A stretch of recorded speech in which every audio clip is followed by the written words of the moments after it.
Danny woke up in a bed that was not his own. The ceiling above him was white and smooth.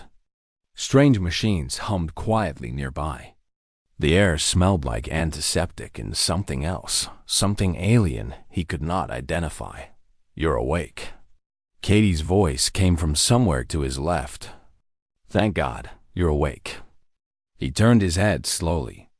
The movement sent pain through his neck and shoulders, but it was a dull pain, distant, like it belonged to someone else. Whatever drugs they had given him were strong. Katie sat in a chair beside his bed. Her eyes were red from crying, though she would probably deny it later. She looked like she had not slept in days. "How long?" Danny asked. His voice sounded strange to his own ears, rough and weak. 3 days.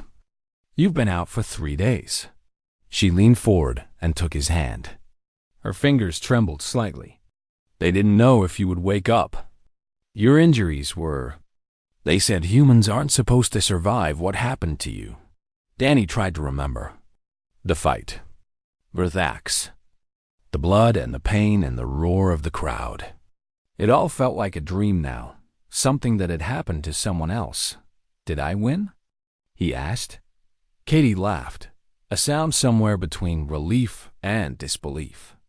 "You won. Somehow, you actually won." Verthax yielded. The whole station saw it.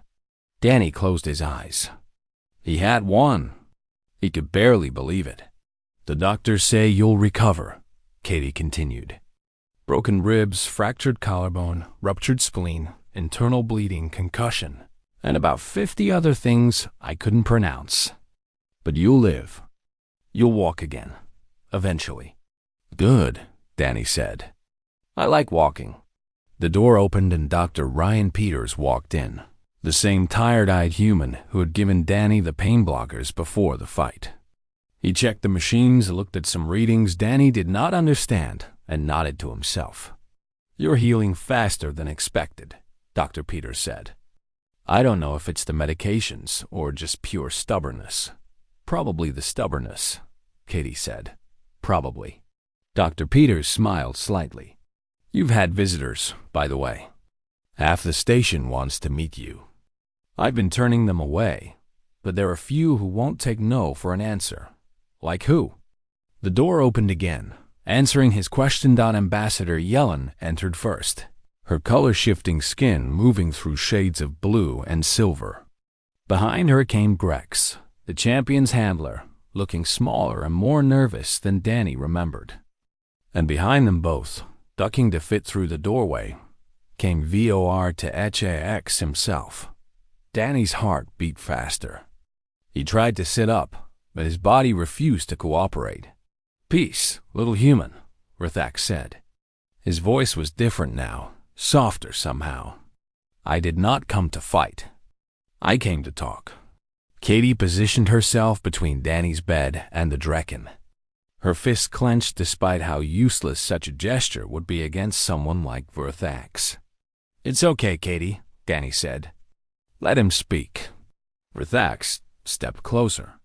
In the small hospital room, he seemed even more massive than he had in the arena. His scales still bore the marks of their fight, small scars that would probably never fully heal. "Among my people," Verthax began, "there is a tradition. When a warrior draws blood from another in fair combat, they become equals, brothers in battle. For 47 cycles, no one has earned this honor from me." He paused, looking at Danny with those strained red eyes. "Until you." He reached into a pouch at his belt and withdrew something small and metallic.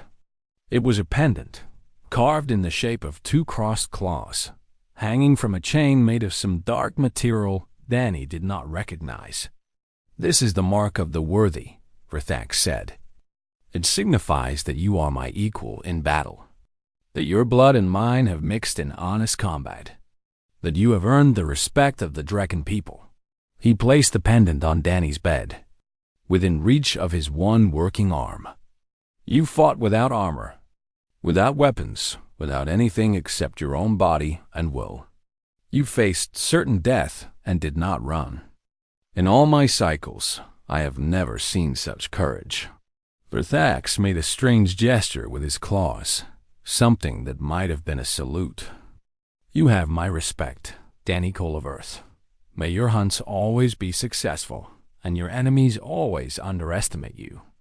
Danny did not know what to say. He picked up the pendant with trembling fingers. It was heavier than it looked, warm to the touch. Thank you, he managed. It seemed inadequate, but it was all he had.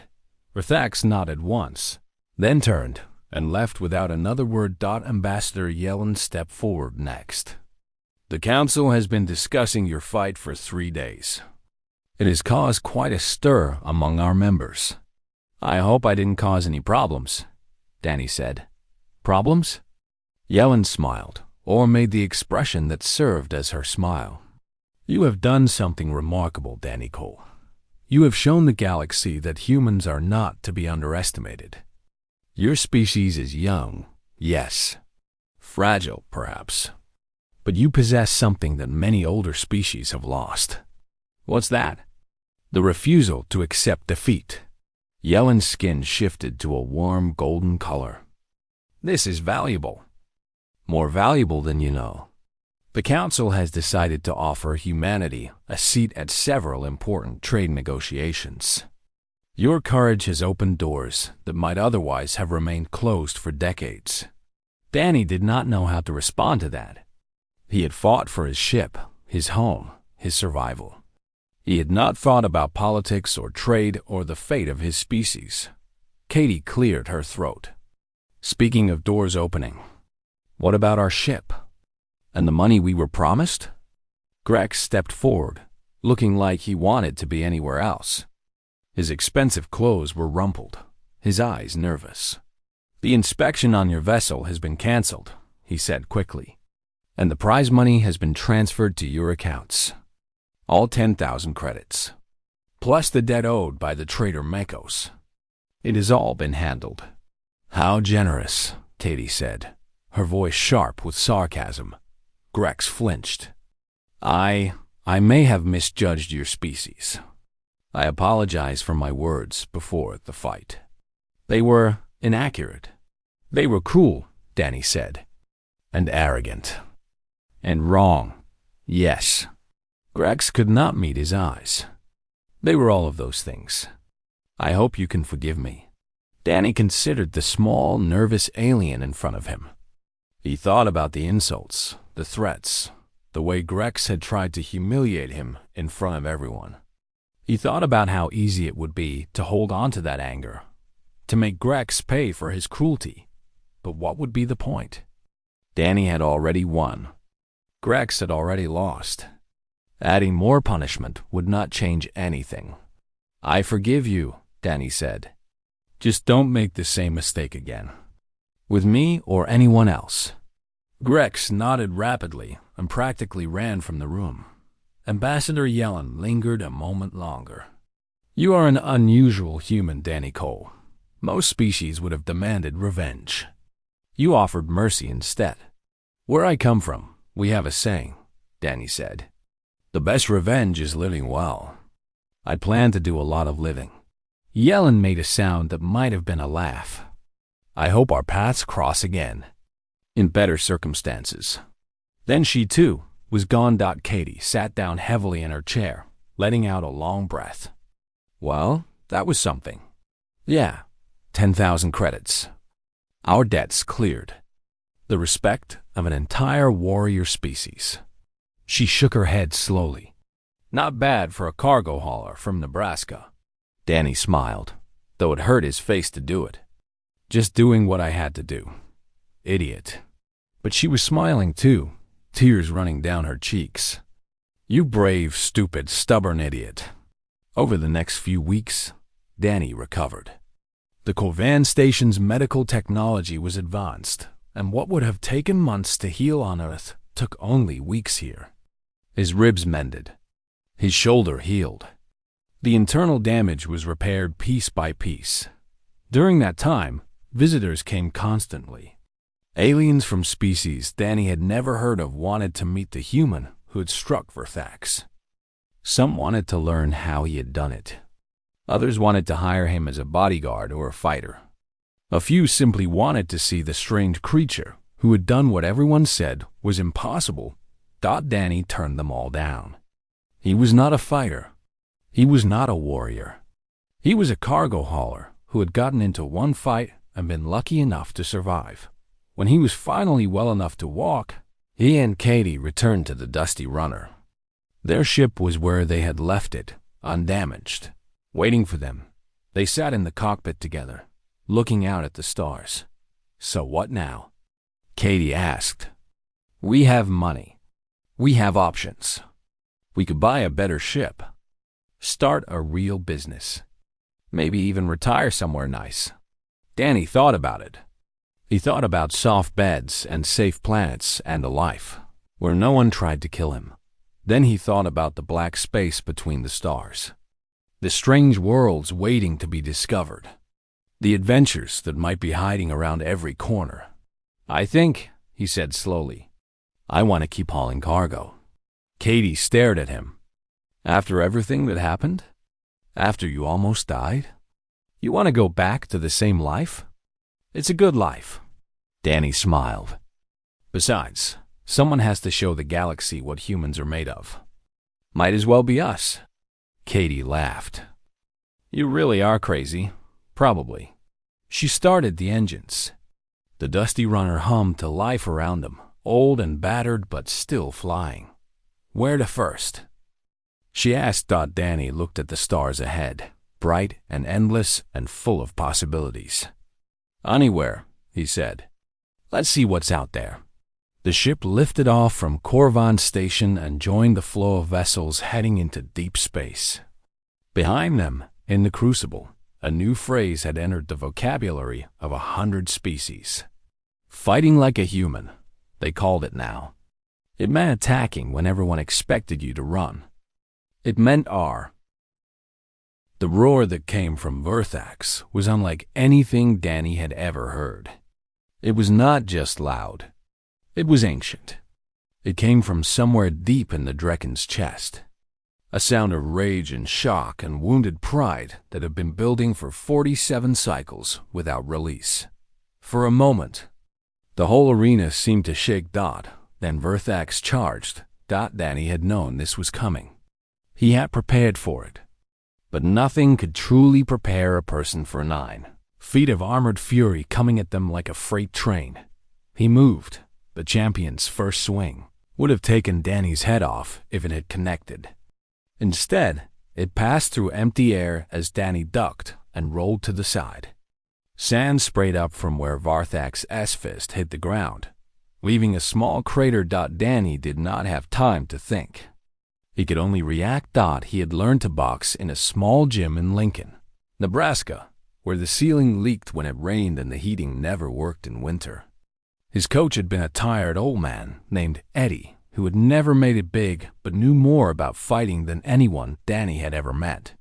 "Boxing isn't about hitting hard," Eddie used to say. "It's about not getting hit. Move your feet. Control the distance.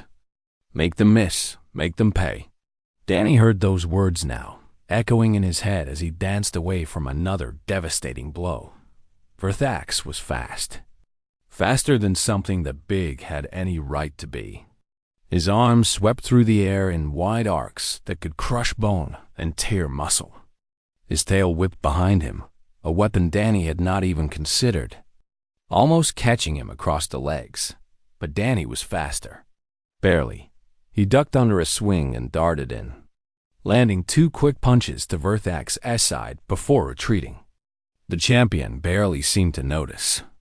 The scales there were thicker than Danny had hoped. "Stop running," Verthax bellowed. "Face me like a warrior." Danny did not answer.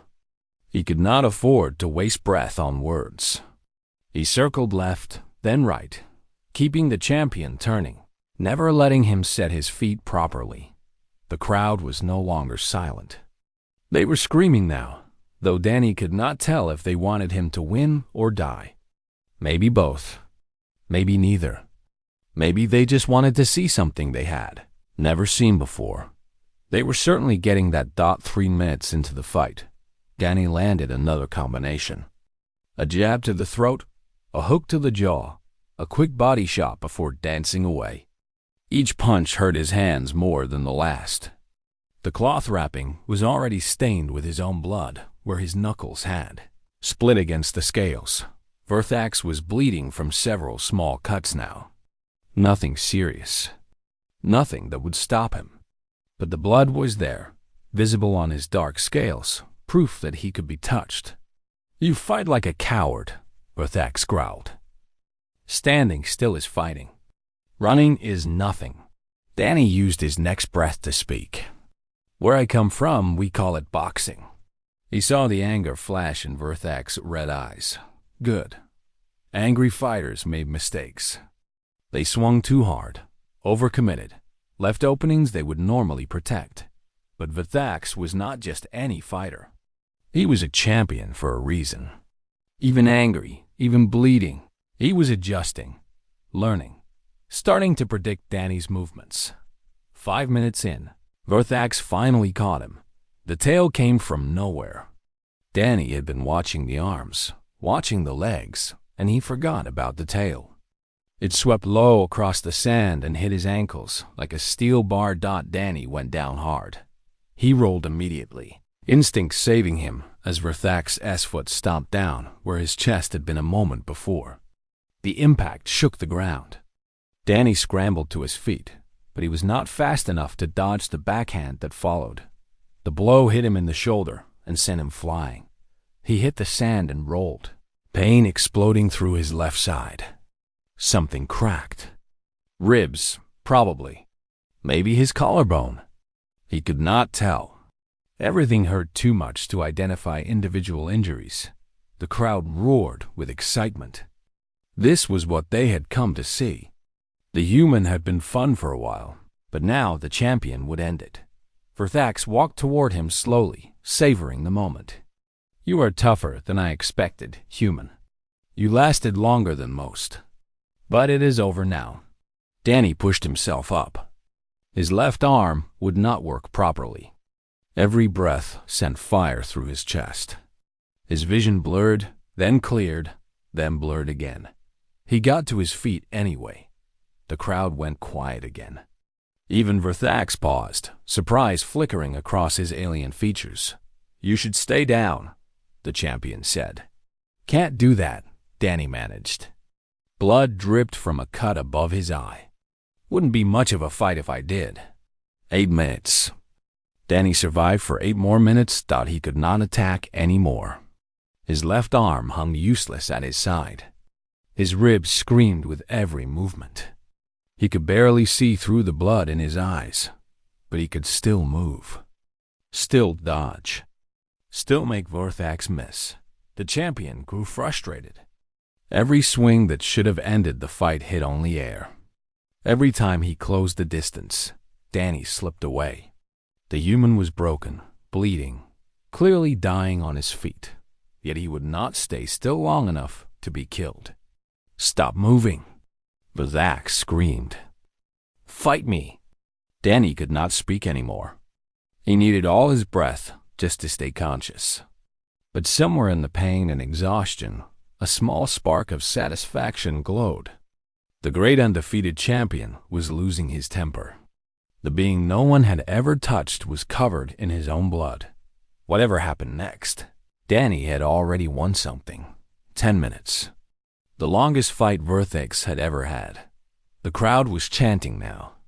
Danny could not understand the words, but the tone was different than before. There was respect in those voices. Wonder. They were watching something historic, and they knew it. Then Verthax connected again. The punch hit Danny in the chest, and he felt things break inside.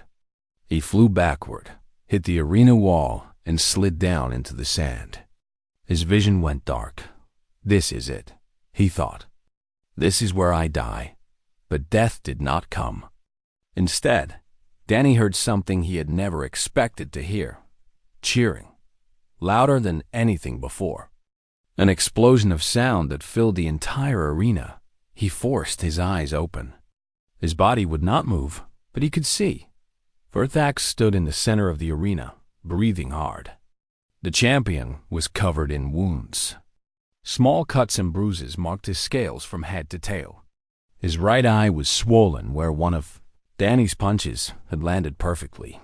He looked like someone who had actually been in a fight. The crowd was on their feet, screaming and cheering and stomping. Not for Verthax. For Danny. For the small broken human who had done what no one thought possible. Verthax walked toward Danny slowly. His face was unreadable. Danny tried to raise his fists, tried to stand, tried to do anything, but his body simply would not obey anymore. The champion stopped in front of him. For a long moment, neither of them moved. Then Verthax reached down and lifted Danny to his feet. The champion held him there, supporting his weight, keeping him standing. "You should yield," Verthax said quietly. "There is no shame in it.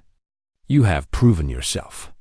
Danny looked at the champion through blood-filled eyes. His voice came out as a whisper. "My people, we don't yield." Verthax stared at him. Something changed in those red eyes. Something that might have been respect. "Then we will continue," the champion said, "until one of us cannot." He stepped back and raised his fists again. Danny somehow raised his one working arm. They faced each other across 2 feet of blood-stained sand. The giant and the broken man, the legend and the cargo hauler from Nebraska. The crowd held its breath. 12 minutes. That was how long the fight had lasted when Verthax finally spoke the word no one had ever heard him say. Enough. The champion lowered his fists. Danny blinked, not understanding. "I yield," Verthax said, loud enough for the whole arena to hear. The silence was complete. No one could process what had just happened. "You yield?" Danny managed. "I can barely stand." "Exactly." Verthax looked at him with those strained red eyes. "I have hit you a dozen times, broken your bones, made you bleed, and yet you stand. You refuse to fall. In all my cycles of fighting, I have never seen anything like this." He paused. "You have defeated me, human.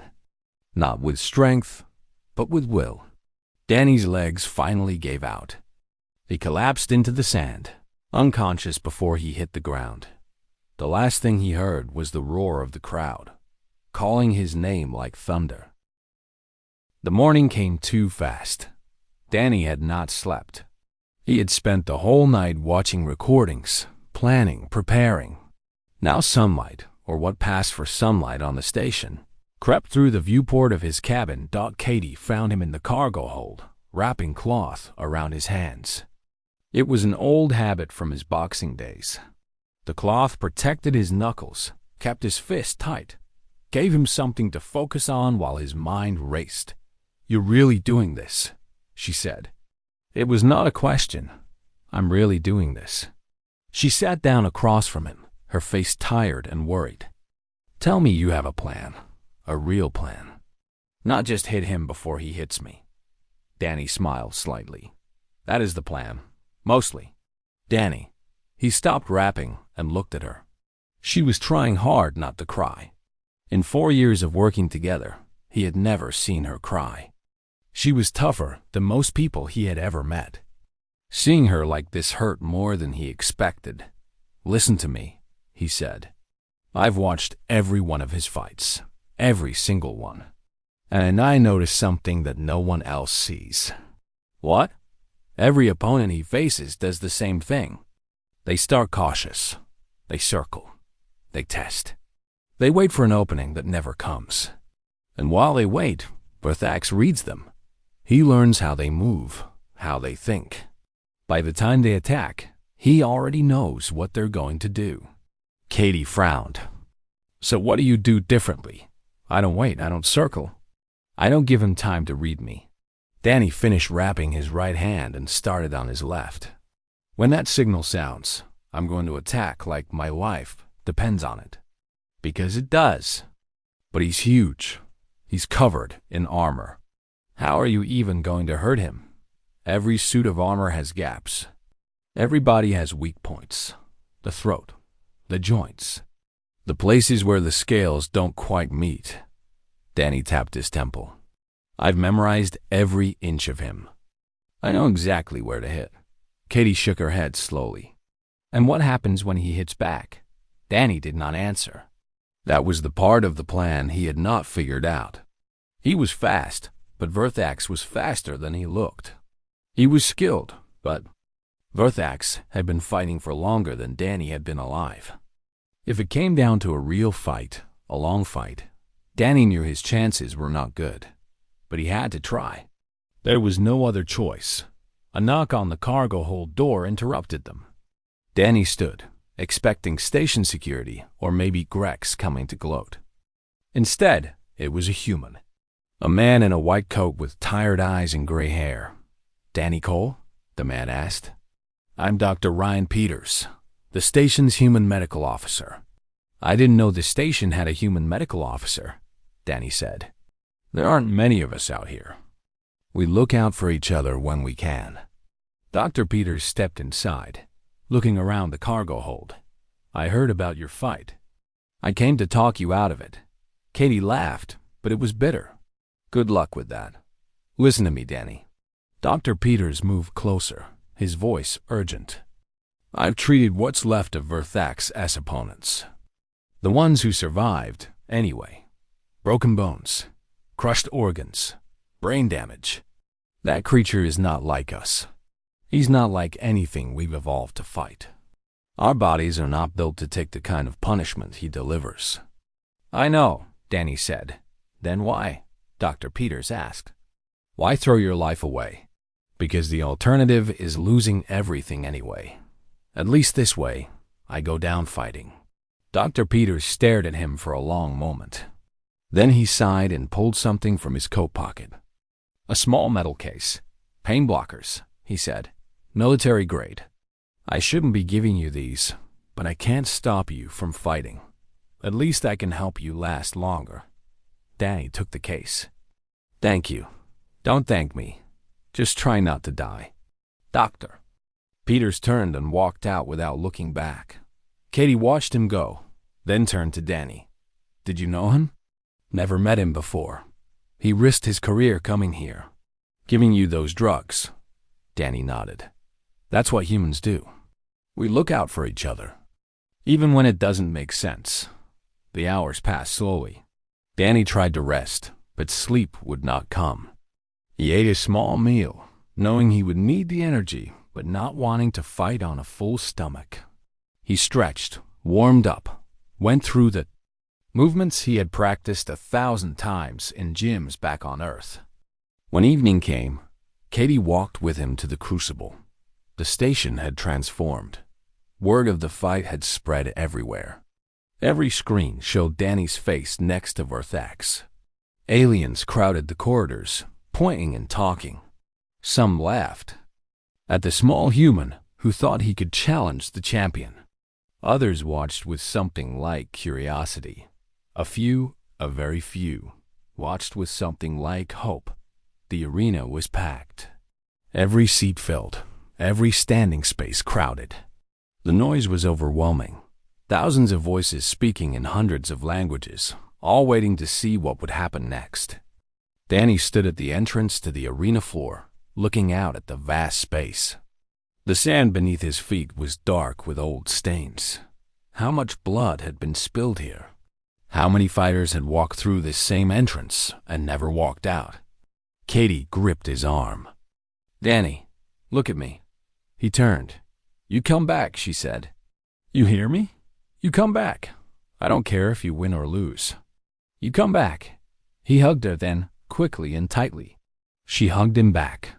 I'll try, he said. Then he walked out onto the arena floor. The crowd erupted. Not in cheers, not exactly, but in noise. Surprise, amusement, disbelief. The human looked so small in the vast arena. He wore simple clothes, no armor, no weapons. His hands were wrapped in cloth. His feet were bare. He looked like a man walking to his execution. The announcer's voice boomed across the arena, speaking in language after language. Danny caught some of it. They called him Danny Cole, human, challenger. They listed his species, his height, his weight. They mentioned that humans had only been spacefaring for 50 years. They said he was a cargo hauler with no combat record. The crowd laughed at that. A cargo hauler challenging the greatest warrior in the sector. Then the announcer introduced Verthax. The champion entered from the opposite side of the arena. And Danny understood for the first time just how different seeing him up close would be. On the screens, Verthax had looked big. In person, he was enormous. 9 feet of muscle and armor, scales that glinted like dark metal, eyes that glowed red in the arena lights. He walked slowly, savoring the attention, raising his arms to the crowd. They loved him. They screamed his name. They stomped their feet and beat their limbs together in appreciation. Verthax reached the center of the arena and finally looked at Danny, his lips pulled back from teeth that could crush bone. It might have been a smile. It might have been a threat. It was probably both. "Little human," he said. His voice was deep like thunder. "You should not be here." Danny said nothing. "I will try to make this quick," Verthax continued. "Out of respect for your courage, if nothing else. But understand that you will lose. Everyone loses. You are simply next." Danny still said nothing. He was watching, waiting, controlling his breathing, keeping his heart rate steady. The referee, a mechanical being that floated above the arena floor, explained the rules in a dozen languages. First to yield or fall unconscious loses. No weapons. No killing strikes unless both parties agree. If a fighter cannot continue, the match ends. Simple rules. Clear rules. Rules that meant nothing if Verthax decided to ignore them. The referee floated higher out of the way. The arena fell silent. Thousands of beings held their breath. The signal sounded. Verthax raised his arms to the crowd one final time, a habit born from hundreds of victories. He always did this. He always gave his fans one last moment of showmanship before crushing his opponent. Danny exploded forward. He had been waiting for this moment. He had trained for it. He had visualized it 1,000 times during the sleepless night. His legs drove him across the sand like a bullet from a gun. Verthax was still looking at the crowd when Danny reached him. The first punch hit the champion's throat, right in the gap between his chest scales and his jaw plate. Danny put everything he had into it, all his weight, all his speed, all his desperation. Verthax's eyes went wide. The second punch came before the first had finished landing. A left hook to the side of the champion's head, snapping it sideways. The scales there were thinner. The impact echoed across the silent arena. Third punch. A body shot to the soft tissue beneath the ribs. Verthax grunted, a sound of genuine pain. Fourth punch. An uppercut as the champion's head dropped from the body blow. Danny's fist connected with the underside of Verthax's jaw. Fifth punch. A devastating overhand right that sent the greatest warrior in the sector stumbling backward.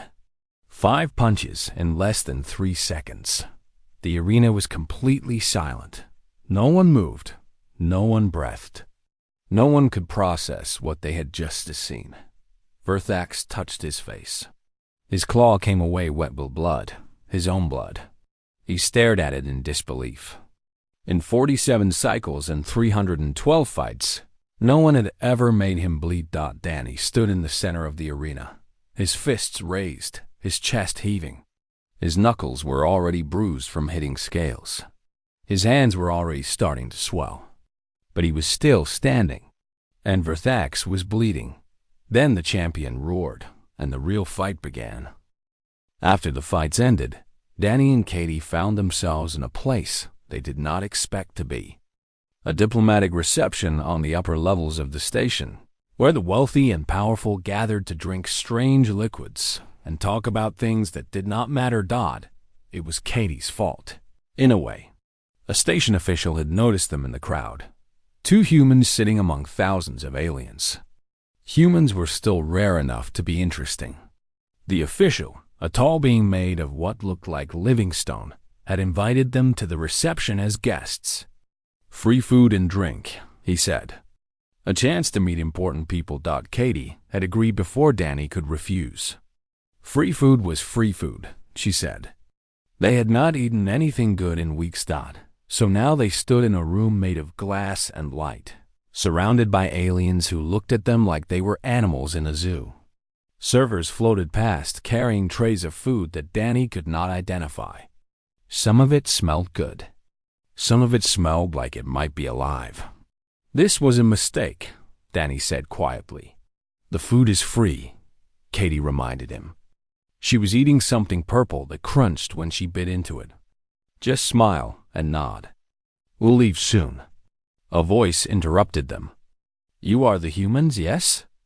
The ones from the freight vessel?" Danny turned. The speaker was an alien unlike any he had seen before. She was tall and elegant, with skin that shifted colors like oil on water. Her eyes were large and dark, and seemed to see everything at once. She wore robes that marked her as someone important, though Danny did not know what the symbols meant. "I am Ambassador Yellen," she said. "I represent the Corvine Council on matters of interspecies relations. Humans interest me greatly." "We're just cargo haulers," Danny said. "Nothing interesting about us." "I disagree," Yellen said. She smiled, or at least made an expression that might have been a smile. "Your species is new to the galaxy, yet you spread quickly. You adapt. You survive in places where others fail. This is interesting." Katie shifted nervously. She did not like attention from officials. It usually meant trouble. "I saw you at the Crucible tonight," Yellen continued. "You watched Verthax closely. What did you think of him?" Danny considered the question. Most people would say something polite and empty. Most people would not want to offend a powerful ambassador by criticizing her station's greatest champion. Danny was tired. He had not eaten well in weeks. He had not slept well in months. He did not have the energy to lie. "He's good," Danny said. "Maybe the best I've ever seen. But he's never been tested." "Not really." The room seemed to grow quieter. Yellen's expression did not change, but something shifted in her eyes. "Never been tested," she repeated. 312 victories. No one has touched him. "And you say he has not been tested?" "That's exactly what I mean," Danny said. "Every fighter who faces him is already beaten before the match starts. They're afraid of him. They circle and wait and hope for an opening that never comes. Verthax doesn't have to be good. He just has to be patient. And you think you could do better?" The voice was new, harsh, and mocking. Danny turned to see another alien approaching. This one was shorter, rounder, with skin like wet leather and small black eyes that held no warmth. He wore expensive clothes covered in gold thread. "Grex," Ambassador Yellen said. "The champion's handler. This is Danny Cole, a human from the freight vessel Dusty Runner." Grex made a sound that might have been a laugh. A human. A cargo hauler. Criticizing the greatest warrior in the sector. He looked at Danny with open disgust. "Your species never ceases to amaze me. You are small, weak, fragile. Your bones break like dry sticks. Your skin tears like paper. You have no claws, no armor, no venom. And yet you speak as if you matter." Katie stepped forward, her hands curled into fists. "Listen here, you little—" Danny put a hand on her arm. "It's fine, Katie. It's not fine," she hissed. "This guy is right," Danny said quietly. "We are fragile. Our bones do break. But that doesn't mean what he thinks it means." Grex heard him and laughed again, louder this time. Others in the room were watching now. The conversation had become entertainment. "Please," Grex said, spreading his arms wide. "Tell me what it means. Educate us, little human." Explain how your weakness is actually strength. Danny said nothing. There was no point in explaining. People like Grex did not listen. They only waited for their turn to speak. The silence stretched. Grex's smile faded slightly. He had expected an argument, a display of human anger that he could mock. Danny's calm was not what he wanted. Very well, Grex said. Since you think our champion is so untested, perhaps you would like to test him yourself. I hereby issue a public challenge. Any human present may face Vortex in the Crucible tomorrow. The prize is 10,000 credits and the clearance of any debts on this station. The room went completely silent. 10,000 credits was more money than Danny had seen in his entire career. The debt clearance meant Mikos would have to pay what he owed or face the consequences. But facing Rithax meant almost certain death. I don't want to fight your champion, Danny said. Of course you don't, Grex said. Because you know you would lose. Because for all your words, you are nothing but talk. Your species is nothing but talk. Katie grabbed Danny's arm. Don't listen to him. He's baiting you. She is wise. You're female, Grex said. Listen to her. Walk away. Run back to your little ship and fly away from here. But know this. His voice hardened. Your vessel has been flagged for inspection. Suspicion of smuggling. The inspection could take weeks, months, perhaps longer. Unless, of course, you accept my challenge. Danny understood then. This was not about the fight. This was about pride. Grex had seen a human question his champion in front of important people. He could not allow that to stand. Either Danny fought and died, proving humans were weak, or Danny ran and Grex destroyed them anyway. There was no good choice. There never was, for people like them. Danny looked at Katie. She shook her head slowly, her eyes filled with fear. She knew him too well. She knew what he was thinking. Don't, she whispered. Please, Danny, don't. He thought about the dusty runner sitting in the dock. Their home for 4 years. Everything they owned was on that ship. Without it, they had nothing. They were nothing. He thought about Verthax in the arena, moving like water, untouchable and arrogant. He thought about the weakness he had seen.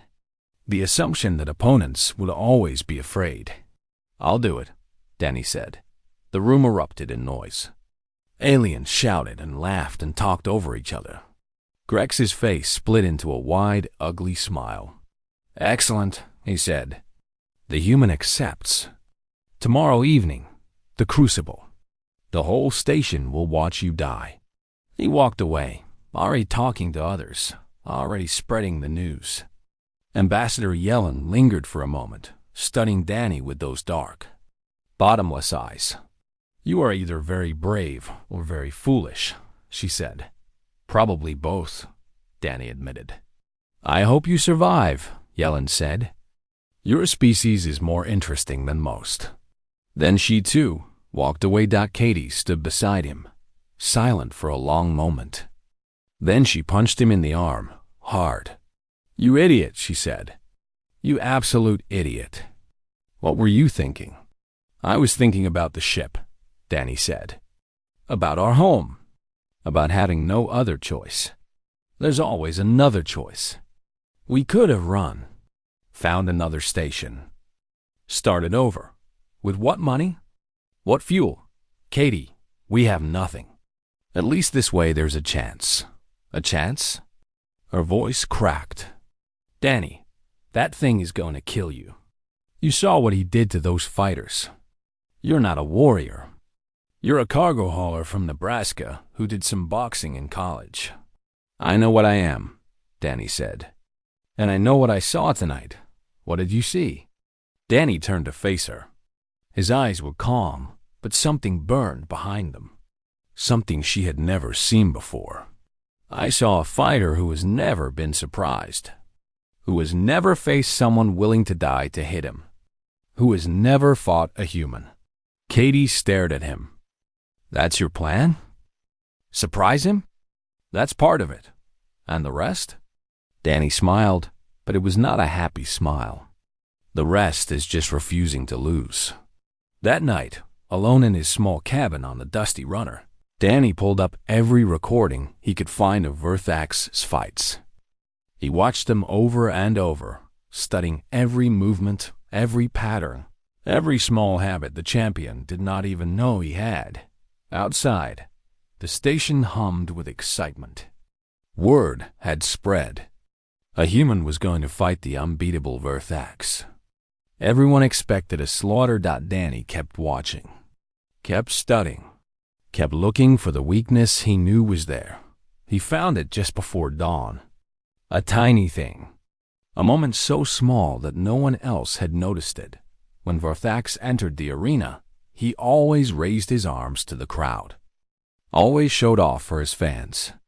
And for that one moment, just 2 or 3 seconds, he did not look at his opponent at all. That was all Danny needed. Danny Cole had seen a lot of strange things in his 6 years hauling cargo across the galaxy. He had seen moons made of ice that sang when the solar wind hit them. He had seen creatures that lived in the vacuum of space, drifting between stars like jellyfish in a dark ocean. He had seen markets where they sold memories in little glass bottles and time in small metal boxes. But he had never seen anything quite like the Corvan station. The station hung in neutral space like a small metal planet. Ships of every shape and size moved around it like bees around a hive. Thousands of species came here to trade, to talk, and to watch the fights. The fights were the real reason most people came. The arena they called the Crucible was famous across 100 star systems. Danny did not care about the fights. He cared about getting paid. There it is, Katie Marshall said from the pilot's seat beside him. She pointed at the station growing larger in the viewport. Corvan Station, home of bad deals and worse food. Danny smiled a little. Katie had been his co-pilot and friend for 4 years now. She was a small woman with short dark hair and a sharp tongue. She did not trust aliens, did not trust other humans much either, and definitely did not trust anyone who owed them money. Right now, someone on that station owed them a lot of money. Miko's better have our credits, Katie said. 3 months we've been waiting. 3 months of eating protein paste and dodging fuel bills. He'll pay, Danny said, though he was not sure he believed it. Their ship, a beat-up freighter called the Dusty Runner, had seen better days. The hull was patched in 6 places. The engines made a sound that Danny pretended not to hear. They needed this payment. Without it, they would be stuck drifting between stations, looking for work that paid less and less each year. They docked at the station and made their way through the crowded corridors. The air smelled like metal and spices and things Danny could not name. Aliens of every kind walked past them. Some were tall and thin like walking sticks. Some were short and round like barrels with legs. Some had too many eyes. Some had no eyes at all. Humans were still new to the galaxy. Only 50 years ago, they had made first contact. In the grand scale of things, that was nothing. Some of these species had been traveling between stars when humans were still living in caves. They looked at Danny and Katie the way a person might look at a child who had wandered into an adult party. They found Mekos in a small trading office near the lower docks. He was a Valurian, which meant he looked like a tall gray bird with 4 arms and a long neck. His feathers were matted and dirty. His office was cluttered with boxes and screens showing numbers that made no sense to Danny. "My friends," Miko said when he saw them. His voice was high and nervous. "How wonderful to see you." "Our money, Mekos," Katie said. She did not bother with greetings. Mikos made a sound that might have been a laugh or might have been a cough. "Yes, about that. There have been some complications." "Complications," Danny repeated. "The shipment you brought me, the rare minerals from the outer colonies, there were some issues with the buyers. They did not pay what they promised." I'm in a difficult position. Katie stepped forward. That sounds like your problem, not ours. I understand your frustration, Mako said quickly. And I want to make things right. I have something that might interest you. Something valuable. He reached into a drawer and pulled out 2 small cards. They were black with gold writing that Danny could not read. Tickets, Mako said. To the Crucible, tonight's fight. The main event. Katie laughed, but it was not a happy sound. You're joking. We came for credits, and you're giving us tickets to a stupid fight? Not just any fight, Mako said. Verthax the Immovable. The greatest champion the Crucible has ever seen. These tickets are worth more than what I owe you. Trust me. Danny took one of the tickets and looked at it. Who was Verthax? Mako stared at him like he had asked what the sun was. You do not know? He is a Drekken warrior, 9 feet tall, covered in armor that grows from his own body. He has fought 312 matches in the Crucible. He has never lost. More than that, no opponent has ever landed a single blow on him. Not one in 47 cycles. Sounds boring, Katie said, watching someone win over and over. You do not understand, Mako said. It is not just that he wins. It is how he wins. He is untouchable. Fighters come from across the galaxy to try to be the first to strike him. Warriors, soldiers, champions of their own worlds. They all fail. They say he cannot be hit. They say he is beyond physical combat. Danny said nothing. He was thinking. Take the tickets, Miko said. Go to the fight.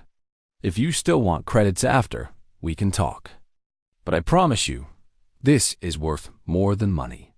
Katie opened her mouth to argue, but Danny spoke first. Fine, we'll take them. Katie looked at him like he had lost his mind. Danny just shrugged. They were stuck on the station anyway. Might as well see what all the fuss was about. That night, they took their seats in the Crucible. The arena was massive, a great bowl carved into the heart of the station. Thousands of aliens filled the stands, making sounds Danny could not describe. The air was thick with excitement and something else. Something almost like fear. 3 fights happened before the main event. Danny watched without much interest. 2 large aliens wrestling. A quick duel with energy blades. A strange match where the fighters seemed to be attacking each other with sound. Then the lights changed. The crowd went quiet. A deep voice announced the main event in 12 different languages. Verthax entered the arena. Danny understood immediately why people feared him. The Drekken was enormous, easily 9 feet tall and almost as wide. His body was covered in scales that looked like dark metal. His eyes glowed red in the dim light. He moved like a predator, slow and confident, knowing that nothing in the arena could hurt him. 3 challengers faced him that night. The first was a warrior from a species Danny did not recognize, covered in spines and muscle. The fight lasted 8 seconds. Verthax moved like water, dodging every attack, then struck once. The warrior fell and did not get up. The second challenger was faster, some kind of insect creature with 6 arms. It attacked from every angle. Verthax did not even seem to try. He simply was not where the attacks landed. Then he grabbed 2 of the arms and twisted. The creature screamed and yielded. The third was the bravest. A veteran fighter, the announcer said, who had won 100 matches of his own. He lasted almost 2 minutes, but the result was the same. Not once did he touch Verthax. Not once did the champion seem worried. The crowd cheered. They loved him. They worshipped him. Danny watched in silence. Katie was saying something beside him, but he did not hear her. He was watching how Verthax moved, how he positioned his feet, how he held his arms, how his eyes tracked his opponents. He saw something the aliens did not see. Verthax was good. Maybe the best Danny had ever seen, but he had a weakness. He had never fought anyone who attacked first. Every opponent circled, waited, tested. They were afraid. And Verthax used that fear like a weapon. Danny wondered what would happen if someone was not afraid, if someone did not wait, if someone simply attacked before Verthax expected it. He kept that thought to himself. It was just a thought, after all, nothing more, but he could not stop thinking it.